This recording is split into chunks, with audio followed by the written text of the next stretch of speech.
Hello and welcome to Ginger Prime. My name is Brian, and if you're a returning subscriber, you're beautiful and you have the best DPS in the party. Let's just face it.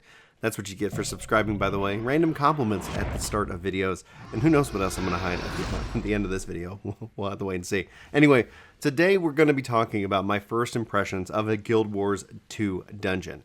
That's right, last night I was able to sit down and actually get into a group and play my first dungeon ever within Guild Wars. This happens around level 30, and honestly, I have a lot that I want to share about it. There's so many different experiences. So just to set some context, just so you guys know, I'm going to be kind of referring to Final Fantasy XIV a lot. Obviously, when we compare and contrast different MMORPGs, some people might feel like I'm attacking one, saying one is better than the other. That's actually not the case. I love both games to death. In fact, I've got almost 5,000 hours in Final Fantasy XIV, and that's a ridiculous amount of time for a game that I absolutely adore. But that's where my history is. That's where a lot of my experience lies. And so there are some real big differences that I just immediately felt within the Guild Wars 2 dungeon. Now, that's also to say, I could easily be in a honeymoon period with Guild Wars 2 at this time, so keep in mind, there might be a whole community out there that basically hates the Guild Wars 2 dungeon system. If they exist, I'm unaware of them, and honestly, I'm happy that I would like to keep it that way. But you can always let me know how I should be kind of, if there's real core issues, just, let me know in the comments. That way I can kind of get informed as to the conversation that's been going on around this game as I adventure deeper and deeper into this world that I honestly am having an incredible time with. So let's go ahead and have almost kind of like a little YouTube story time. What happened? What did I enjoy about it? What do I miss from Final Fantasy XIV? What would I like to see them take from here and maybe implant it into 14 as well? So there's a lot here to discuss. So yeah, let's just go ahead and do it. Last night, me and my wife have been playing Guild Wars 2. We've actually been playing it quite extensively. It's been a real treat to kind of sit down and play the game with her. It's really easy to party up. It's really easy also to get lost in terms of the zone itself. People have already been recommending in the comments about different add-ons, but I've been playing on GeForce Now. That's a cloud streaming service that I really enjoy, and that gives me and saves me lots of hard drive space, especially when it comes to updates. Now, this isn't sponsored. This is just how I choose to play the game currently as I wait for my new PC to be repaired and sent back to me. It's a long story. We won't go into it in this video. So we, have achieved, within a couple of days, the ability to go and play the first dungeon. Got a letter in the mail system inviting me to check it out, and so we decided we were going to do it. Honestly, felt very nervous, incredibly nervous at the start. Do we know what we're doing? Are we prepared? Are we adequately geared? So many questions, and we just decided to kind of rip the Band-Aid off, so to speak, and dive in. So pull up the dungeon, what I think the dungeon finder system is, select dungeons, and then I don't find a way to join. It's really weird. I'm like, okay, so how do you get into a dungeon in Guild Wars 2? And I find that there's already a group that's a part of this LFG system. So the system just says, hey, do you want to merge with this other group that is looking for more people to run this with? And I said, okay, sure, why not? Let's see what happens. Let's hopefully not get yelled at for not knowing what the heck we're doing. At the core of it, it was a great experience. The people that we met, awesome. We had a really good run. So that's the long short of it.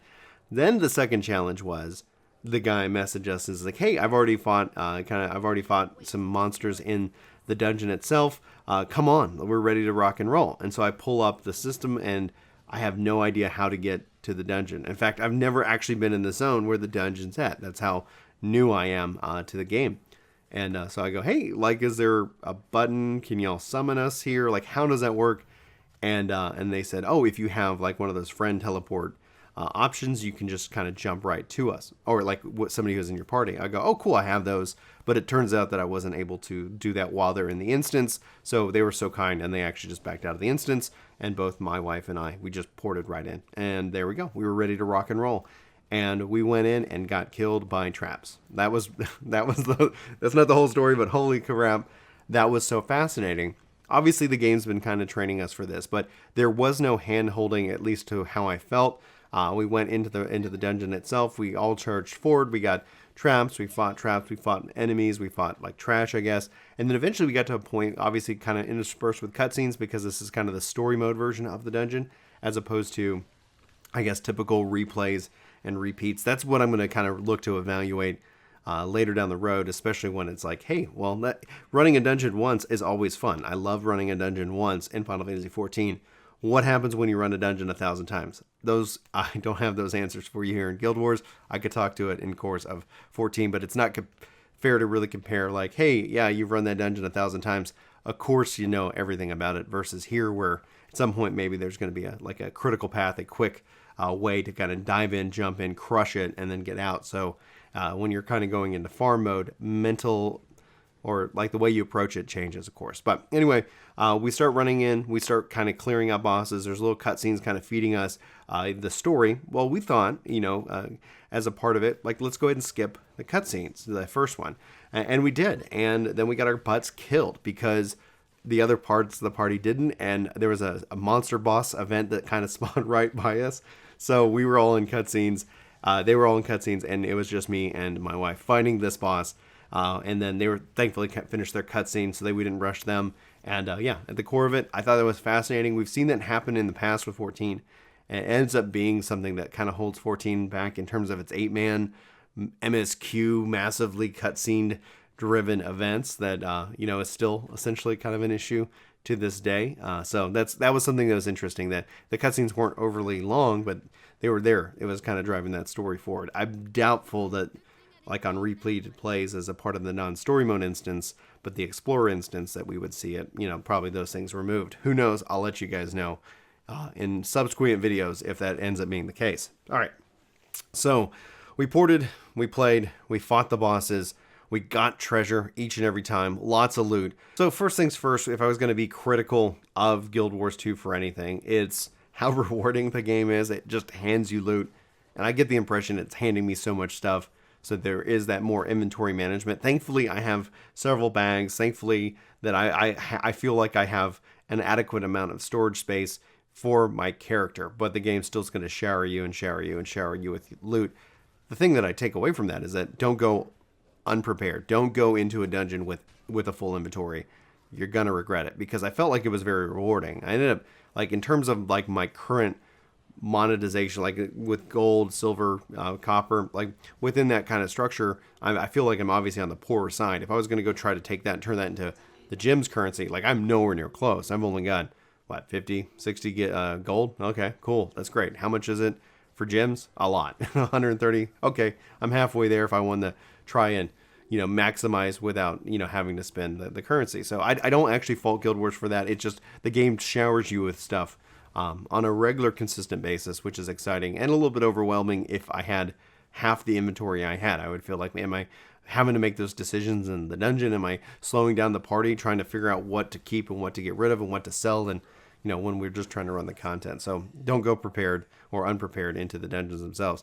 Now, obviously what I missed, I felt like I probably needed a little bit more hand-holding. Like, I think something that I could see how the reason why I've never run a dungeon in Guild Wars 2 to this point was literally the fact that it's so manual. It's so intentional. And that, I think, is a design constraint, which actually can lead to really cool things. So I'm excited to see how the dungeons play out here down the road, because down the road, they could be, if you have that aspect where everybody's kind of agreeing to go run the content beforehand, you can end up setting different kind of content expectations. You can have different design difficulties and things like that require some more coordination. Like, hey, before we go in, do you have at least X skill or this weapon? Because we really need somebody to kind of fulfill that role. So there's kind of a pre-negotiated terms before just kind of getting randomly matched in. But it would be interesting to see, and maybe this exists, so forgive my ignorance. It would be interesting to see if there was a way and like, hey guys, let's go do this dungeon, but we're going to run it with NPCs. NPCs were with us. They were alongside us as a part of the story mode, which I found fascinating in and of itself. But like something where 14 has that trust system that they've introduced, really powerful stuff. Like, it's like it allows people to kind of get eased into it, and then they can start looking for more people. But this is still a positive in my book. Like, I felt more connected to the people that I was playing with than I do with a random group of strangers in Final Fantasy. That's not to knock Final Fantasy. That's not to knock Guild Wars. Like, there's no real right or wrong solution here. The downside is, like, this game's been out forever, and Like, I've never really heard or thought about dungeons in this game. And here I am in 2021 running a dungeon for the first time in Guild Wars 2, having played the game. As my voice cracks. Let's get a voice crack counter, guys. Let me know in the comments at the end of this video how many you hear. You know, at the end of this game where, like, yeah, I played it back in the day for a little bit and then, you know, left, and that's fine. But now I'm back and I'm like, holy crap, like there's so many cool, interesting aspects that I appreciate. Now, so I did miss that kind of direction and routing me because the story is optional. And it just makes me say, like, this is a cool piece of content. Like, almost to the point where everybody in my previous video is saying, yeah, they really don't do a good job marketing. They really don't do a good job adding these things. And so it just generally creates a sense of curiosity. It's like, well, why not? Why not highlight this as not the be-all, end-all? Like, I love the open world aspect so much more, but it is nice to have this thing that you can kind of dip into, find rewarding, find some bosses, have that kind of more curated experience rather than the kind of the craziness that can happen. Chris kind of spoke to it as we were playing. It's like sometimes when you're just kind of running around and you see a high-level player, they just come in and obliterate everything, takes that away from you. I'm sure that he's going to be frustrated with New World because unless, you know, and I hope they don't change it. I love open world. I love seeing people. I love the social aspect of these games. And I love just the experience. I would not change a thing like about it, like in terms of how they've got it, how they got it designed. It just, I don't know, like I would try to bridge that gap in curiosity. You know, and maybe that it happens later in the game. Well, ultimately, I'll let you guys know. I'm trying to kind of come at this from an ignorant perspective to have that kind of raw impression of it. Like, because when I run 14's dungeons, they're fantastic. But then you run them again and there's no variety, there's no variability. And obviously, I can't speak to that in Guild Wars, nor would I try to say that. But I'm hopeful that we can start to see more, you know, kind of aspects and facets of that. The only thing I would take from 14 right now, based off of my experience, based off of my own challenge that I even hopefully, you know, shared with you guys here, is that uncertainty, that fear, that anxiety. Having overcome that, I feel way more connected to the game. But the only thing I would take from 14 is their controller system. I'll no matter what, somebody will probably comment in this video, who plays an MMO with a controller? Like, you can, and 14 is the Mercedes-Benz of it. Like, they nailed it. They knocked it out of the park. It's completely doable. And so, like, yeah, that kind of makes me spoiled. And 14 does a great job with their dungeon design as well. I felt like at least this dungeon was not linear. It is linear, but in the regards that it was nice to be able to pick my path. And it seems like my voice is starting to fail.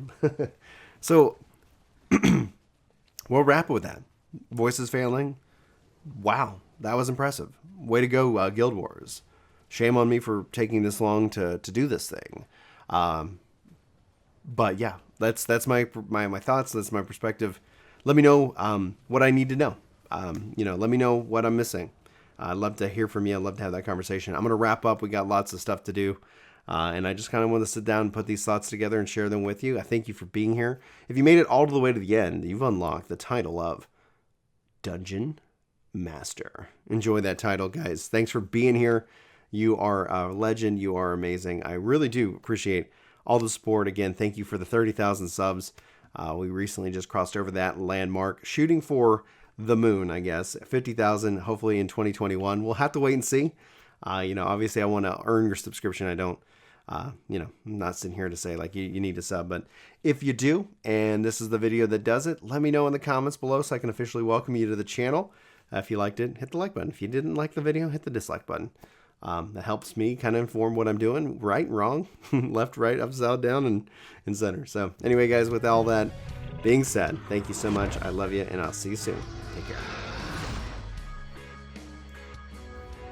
This video is sponsored by me, Ginger Prime. Hopefully you'll check out my podcast channel, Ginger Gaming Radio, which we have lots of guests, lots of great conversations, and even more highlights. Links are in the description below. Let me know what you think. Thanks.